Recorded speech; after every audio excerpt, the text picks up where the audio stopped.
কি উপকরণ লাগছে দেখে নিন।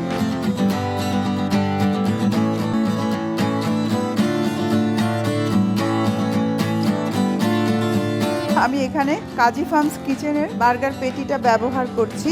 এটা একটু আগেই আপনাকে বের করে রাখতে হবে।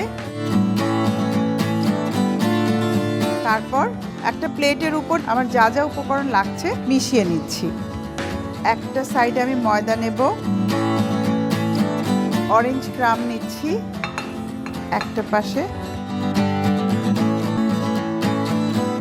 কাজী ফার্মস কিচেনের ডিম একটা দিলাম, এখানে ফ্রেশ এগ। ডিমে আমি সামান্য একটু লবণ এবং চিনি অ্যাড করব। চিনি দিচ্ছি, একটু লবণ দিচ্ছি। আপনারা যদি স্পাইসি করতে চান এখানে গোলমরিচ ব্যবহার করতে পারেন। এখন বার্গার পেটিটা আমি প্রথমে একটু ময়দায় একটা পিঠ আমি চোবাবো, 2 পিঠ না।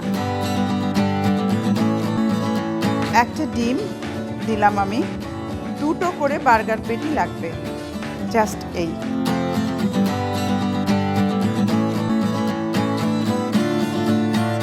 এইভাবে বল তৈরি করতে হবে। নার্গিসি কোফতার আমি 2টো বানাবো, 4টে বার্গার পেটি এখানে আমি ব্যবহার করছি।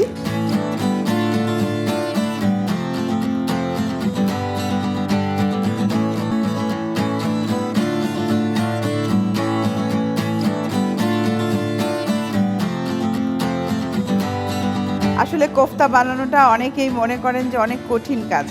আপনার হাতের কাছে যদি থাকে কাজী ফার্মস কিচেনের বার্গার পেটি, আপনি খুব সহজেই কোফতা তৈরি করে ফেলতে পারবেন।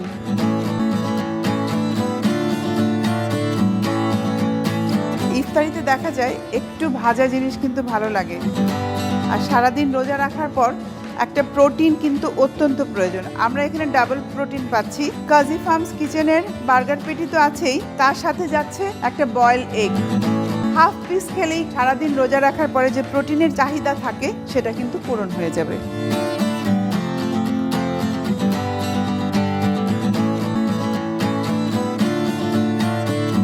যখন পুরো গরম হয়ে যাবে তখন আগুনটা কমিয়ে ভাজা ভালো, তা না হলে দেখা যাবে যে পুড়ে যাবে।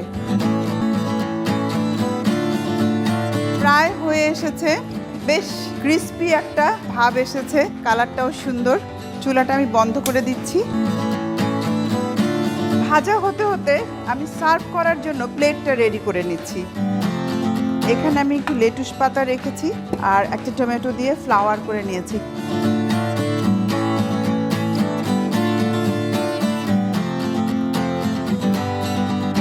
প্রথমে আমি এটা টিস্যুর উপরে এখানেই তুলবো যাতে বাড়তি তেলটা শুষে নেয়।